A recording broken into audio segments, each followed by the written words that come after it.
Alors, la question, c'est comment est-ce qu'on peut agir par rapport à ces concordances et non-concordances? Ce que nous avons découvert, c'est que le discernement est un moyen de commencer à travailler avec ça. La neuroception, c'est un processus biologique qui se passe constamment, de micro-moment en toile de fond. Et donc, on ne peut pas travailler directement avec la neuroception. Nous devons y ajouter la perception de notre neuroception. Ça, c'est la première étape. Utiliser la perception, se tourner vers notre neuroception dans ces trois aspects, à l'intérieur, à l'extérieur et entre, et avec curiosité observer ce qui s'y passe. Et ensuite, la troisième étape, c'est d'utiliser notre discernement, d'accord?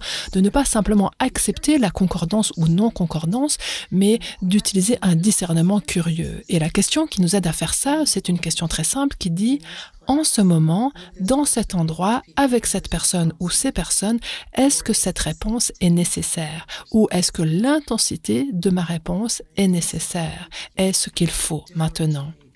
C'est ça qui nous permet de distinguer entre des anciens signaux familiers qui activent une non-concordance neuroceptive et la présence dans ce moment-ci du temps où on peut avoir une concordance entre la neuroception et ce qui se passe réellement.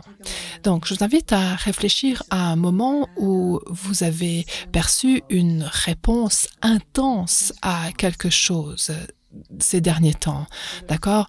Où il y avait peut-être un certain danger et vous avez eu une sorte de réponse d'alarme, ou peut-être un autre moment où vous avez eu une réponse de conscience comme atténuée, comme amoindrie, et devenez-en conscient, amenez votre perception à cette expérience avec curiosité et ensuite posez-vous justement cette question de discernement.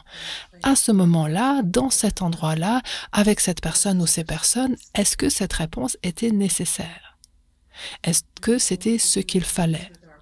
D'accord, il faut pour commencer s'exercer avec nos propres expériences. C'est quelque chose qui nous arrive toujours. Je sais que très souvent dans la journée, je peux avoir un moment où je me dis: tiens, là j'ai eu le sentiment qu'il y avait quelque chose d'énorme qui se passait. Et ensuite j'utilise le discernement pour me dire: tiens, ça c'était un signal de danger issu d'une expérience passée et ça s'est réanimé dans le présent, mais ça n'était pas nécessaire maintenant parce que quand je regarde autour de moi, en utilisant la question du discernement, je réalise qu'en fait, ce n'est pas ça qui se passe maintenant. Mais cette réponse neuroceptive m'indique quand même qu'il y a là quelque chose qu'il va falloir que j'aille creuser plus tard, qu'il y a quelque chose qui m'a semblé familier sur le moment, qui a semblé familier à mon système nerveux, et que c'est un signe d'une expérience passée qui était empreinte d'un certain danger et ce danger est encore quelque part en moi.